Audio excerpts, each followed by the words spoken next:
Muito bem. Ricardo, e sobre o presidente Lula, sobre o mandato dele, sobre os desafios que ele tem enfrentado? Uma palavrinha só, antes de a gente passar lá para os outros assuntos.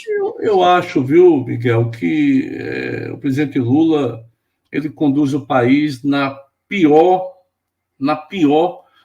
momento que esse país já atravessou em sua história.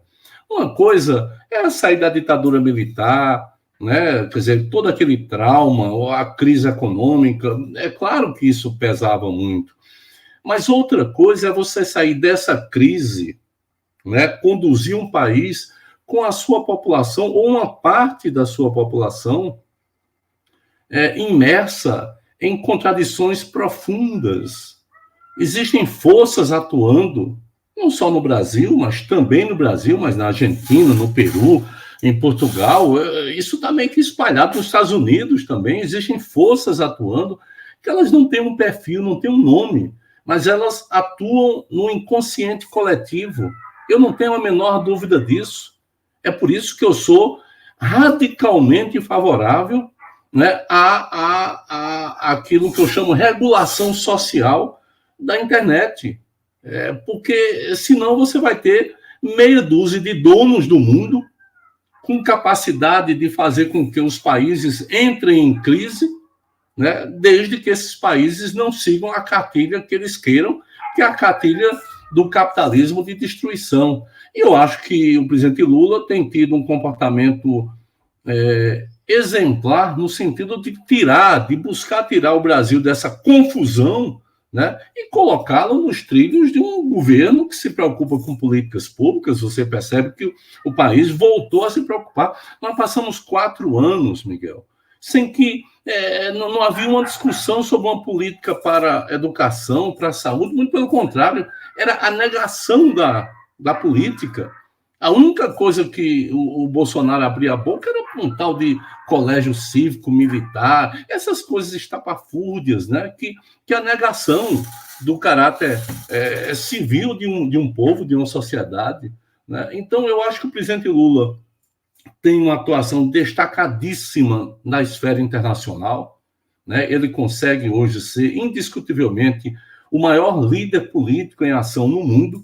Não há nenhum outro líder político da dimensão do presidente Lula, né? Ele conseguiu conduzir ao lado de Haddad, nos piores momentos, a economia, com a oposição clara do tal do mercado, né? Que é um nome que tem influência nas eleições, e mesmo quando perde as eleições, como perderam, que eles apoiaram o Bolsonaro, eles se sentem no direito de conduzir o governo, ou de tentar conduzir o governo. É claro que o mercado por si só no sistema capitalista não é importante, mas só que ele não pode ser determinante, né? Porque a economia, para mim, ela é essencialmente uma ciência social, antes de ser uma ciência exata, uma ciência econômica. E eu acho que o Lula vem fazendo com que o país volte à normalidade. Agora, eu penso que nós teremos ainda alguns bons anos pela frente, né, para que a gente possa falar em normalidade, né, no refortalecimento da democracia. Ou seja, é uma tarefa muito difícil que só um líder com a experiência, com a grandeza, com a dimensão de Luiz Inácio Lula da Silva poderia, penso eu, conduzir esse país para que no futuro a gente possa atingir isso. Muito bem. Ricardo, vamos passar para o assunto de lawfare. A gente se encontrou ontem, eu participei também, fiz a cobertura do evento, segundo encontro da rede Lawfare Nunca Mais. Você foi vítima de lawfare na Paraíba, você era governador da Paraíba. Tem até uns fãs seus aqui, vou ter que ler rapidinho, do Beto Leite, Ricardo Coutinho, grande governador da Paraíba, sou de João Pessoa. A família admira muito o seu trabalho, estamos juntos. Tem aqui a Débora Aquino, melhor governador que Paraíba já teve. Sonamente. Melhor governador que tivemos da Paraíba. Chico Tota, Ricardo Coutinho, melhor governador da Paraíba. Tem um montão de fã aqui, não dá tempo de ler tudo. Ricardo, então conta pra gente o que aconteceu, okay? Imagino que talvez nem todos conheçam a sua história. Aí depois a gente se aprofunda mais sobre as soluções, as perspectivas. Olha só, eu governei um estado que é um estado que não é rico, é um estado pobre, um estado que em 2018 tinha um orçamento de apenas 10, 11 bilhões, mas é um estado que ele conseguiu, nos 8 anos que nós governamos, ele conseguiu ser o estado que mais estradas construiu no Brasil nesses 8 anos. Nenhum outro se aproximou sequer dos 2.680 quilômetros que nós implantamos, ou seja, nós interligamos todas as 53 cidades que não tinham asfalto, que não tinham ligação através de asfalto. Nós ampliamos em 1.400 leitos na rede hospitalar de saúde, coisa que é um feito enorme, indiscutivelmente, né? Nós construímos mais de 200 escolas, com muito orgulho. O nosso governo, que eu conduzi, é o governo na história da Paraíba que mais escolas construiu, e assim sucessivamente, com esse dinheiro pouco, e nós fomos fazendo modificações, né? E fazendo política, né? A gente nunca chegou e disse, olha, nós queremos um governo, entre aspas, técnico, nós queremos um governo político, porque você só resolve as coisas com a política. A política é um instrumento de mudança. E nós mudamos isso. É claro que isso, num Estado familista, num Estado em que as famílias ditas tradicionais dominaram ao longo de séculos, né, o Estado paraibano, e não gostaram nem um pouco disso. E muitas dessa gente está exatamente nas instituições, Ministério Público, Judiciário, na própria política, né? E ao sair do governo em 2018, começou no mesmo jeito da Lava Jato, aquela difamação que você não sabia de onde vinha, mas aí eu consegui pegar um áudio, né, que soltaram nas redes remanescentes da eleição de Bolsonaro. Elas continuaram atuando, e eles soltavam mentiras dentro dessas redes, né, calúnias contra mim, contra as pessoas.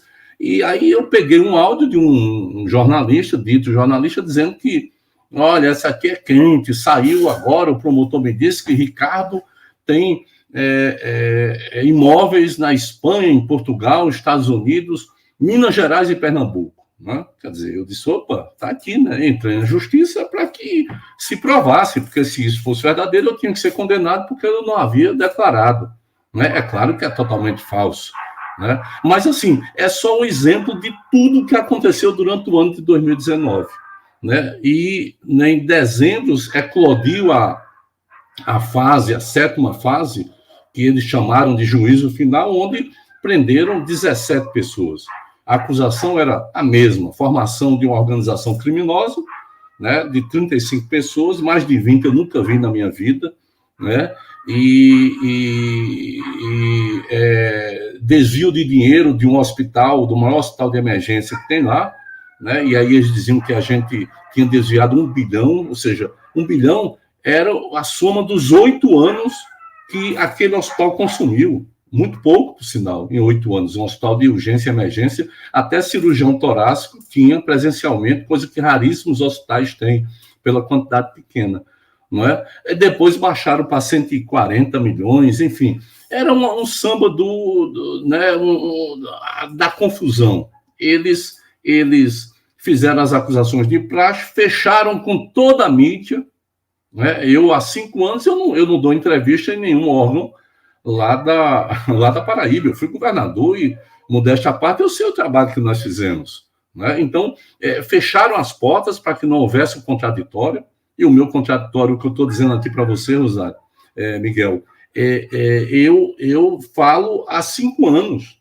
Eu falo há 5 anos na internet, em alguns órgãos nacionais, né? E não nos permitiram o contraditório, visando exclusivamente nos retirar da política, retirar esse grupo que conseguiu operar transformações profundas dentro do estado da Paraíba. Não é? Depois de 5 anos, nenhuma ação andou. Eu fui processado em talvez umas 14 vezes, 16 juízes se declararam suspeitos, ou seja, não quiseram julgar. 16, eu acho que nem no Brasil não existe isso, na Paraíba existiu. Né? E de uma operação que não começou na Paraíba, ela é uma operação nacional. ela é uma operação decorrente da postura, da posição nossa, né, durante o impeachment da presidenta Dilma, que nós firmamos corretamente, e faria tudo novamente, né, fileiras contra o golpe, né, né, que aconteceu nesse país. Depois firmamos fileiras firmemente, né, na defesa do mandato da presidenta Dilma, depois na correção da vida do presidente Lula, né. Levamos a presidente Dilma à Paraíba, ela já fora do poder, nós levamos lá 15 mil pessoas, um ato político maravilhoso, assim, emocionante. Levamos depois o presidente Lula e a presidenta Dilma para inaugurar, né, popularmente a transposição de São Francisco, um ato de 80 mil pessoas, e efetivamente isso, eu tive recursos do Estado retirados da conta na noite que a Dilma foi julgada impedida pelo Senado, de madrugada, já com o Temer assumindo, 17 milhões de reais de uma obra que era de 43 milhões, o governo federal entrava com 17 e o restante entravam 26 milhões com o Estado. Ele retirou, né, tiraram de volta o dinheiro, mesmo assim eu mantive a posição, enfim, e isso, a Calvário começou aqui em Brasília, sob a supervisão de Moro, sob a supervisão de Deltan Dallagnol, e se estendeu para lá, sem ter um superfaturamento, sem ter um desvio, um caminho do dinheiro, e, pasmem, não tem uma pessoa com enriquecimento ilícito, nem eu, nem ninguém, não é? Ou seja, mas isso ocupou a mídia, se viu como fundo para todas essas eleições que tiveram depois, mas a gente está aqui, continuamos lutando, não em função minha, né? Não é a minha questão, não é o meu sofrimento, não é o sofrimento da minha família, porque minhas irmãs perderam empregos, irmãs que nem moravam na Paraíba, uma morava em Natal, outra mora em Brasília. Ou seja, o impressionante é que eles tentaram de todas as formas nos destruir, e eu continuo aqui falando, mas falando não em termos pessoais, mas em termos de democracia. Esse instrumento lawfare, né, que aqui no Brasil a gente caracterizou como um lava-jatismo, é o principal instrumento de destruição da democracia representativa existente que inventaram no mundo. Não precisa mais dar golpe militar, colocar os militares para cima, né, ter o desgaste internacional. Agora é você pegar temas que são temas de uma ordem moral, né, usar o judiciário, usar o Ministério Público, fazer a grande associação com a grande mídia corporativa e, ao mesmo tempo, colocar essas grandes redes sociais a serviço dessa causa. É isso que aconteceu na Lava Jato, né? É isso que aconteceu na Calvário, e é isso que aconteceu em várias e várias operações que, nesses últimos 10, 15 anos, aconteceram no país, exclusivamente com o intuito de interferir na política. E eles interferiram. Na Paraíba, surgiu a extrema-direita e ressuscitou a direita que nós tínhamos derrotado desde 2010 em todos os pleitos.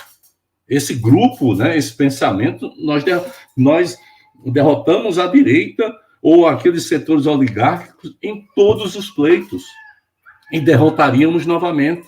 E aí entra em ação, vindo de Brasília, né, o Ministério Público, através do GAECO, alguns juízes, alguns promotores, para exatamente fazer a pior perseguição. E eu disse isso na audiência de custódia, que, para você ter ideia, Miguel, tinha mais de 200 pessoas filmando e transmitindo ao vivo. Você imagina o que é isso? Ou seja, um espetáculo, né? Um espetáculo. Mais de 200 pessoas transmitindo para o seu Facebook, para o seu Instagram, para o seu blog. Ou seja, tudo preparado. E na audiência anterior de custódia, porque eu estava viajando, cheguei depois, tive que interromper a viagem para me apresentar. Quando foi reclamado isso ao juiz, ele disse: olha, vocês não. O advogado reclamou, disse: eles gostam de aparecer tanto, agora é a nossa vez. Né? Esse era o espírito o espírito lavajatista, o espírito do lawfare, que não está morto, não está desarticulado. Ele está aí todo organizado, quem sabe sonhando, rezando, esperando por uma nova oportunidade para poder fazer, talvez pior do que fizeram, né, desde o Mensalão, depois da Lava Jato e depois na violência explícita da Calvário. Eu penso que esse é o grande desafio da democracia mundial, né? Porque não é só, claro, no Brasil. Você viu que em Portugal, um primeiro-ministro que tinha 80% de aprovação teve que renunciar porque o Ministério Público anunciou um processo contra ele, né? Acho que Antônio Costa, né? Contra ele. E ele renunciou. E 2 semanas depois da renúncia, o Ministério Público diz que era um homônimo, não era ele.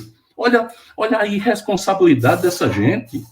Olha como o poder subiu a cabeça, e eles se consideram tutores das sociedades. Já tinha tido José Sócrates, ex-primeiro-ministro de Portugal, preso voltando para Portugal, e ele foi preso sob o argumento de que ele ia fugir do país, ou seja, ele estava voltando.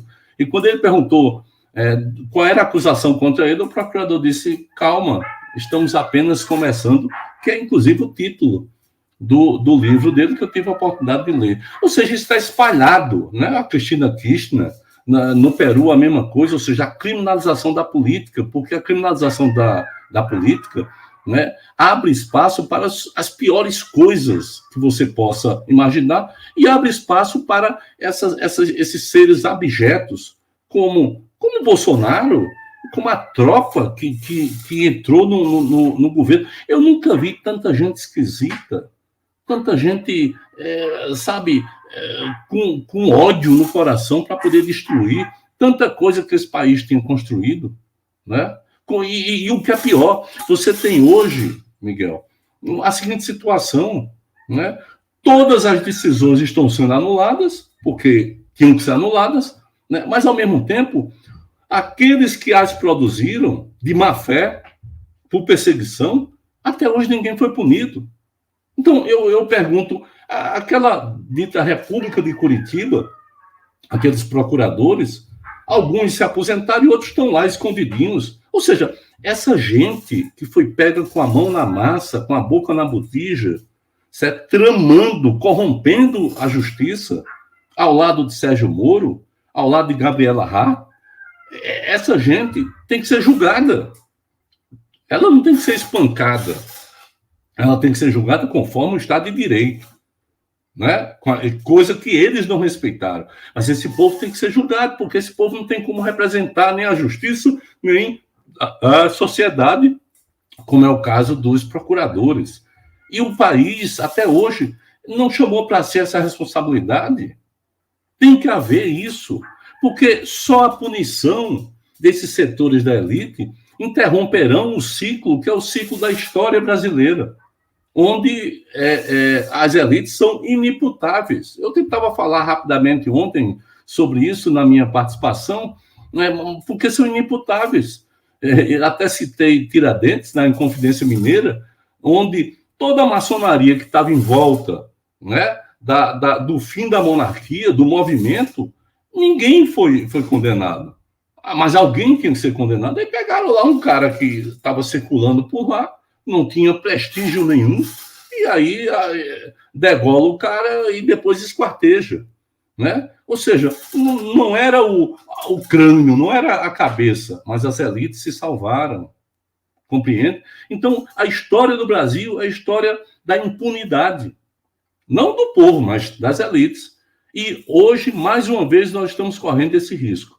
Não só com generais, porque muitos agiram para ter o golpe do dia 8 de janeiro, isso está claro, e isso saiu meio que